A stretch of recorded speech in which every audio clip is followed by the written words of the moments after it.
Akala mo ordinary sinigang lang, pero may twist yan. Have you heard about kimchi sinigang? Ito ang mga kailangan: pork belly, sibuyas, kamatis, sitaw, talong, kangkong, at nor sinigang mix. At syempre, ang magbibigay ng twist, ang kimchi.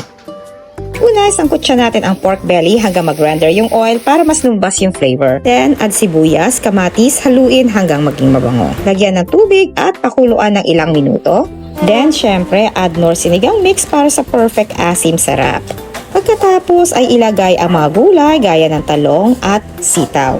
By the way, since ulam na nga rin namin ito, naghiwalay ako ng portion ng sinigang para sa kid-friendly kasi may twist tayo sa kabila na ilalagay. Then dito, ihinalo ko na ang kangkong and inad ko na rin itong kimchi for the tangy, savory, and slightly spicy kick. And that's it for our kimchi sinigang. So try nyo na rin tong twist na to for your next sinigang night.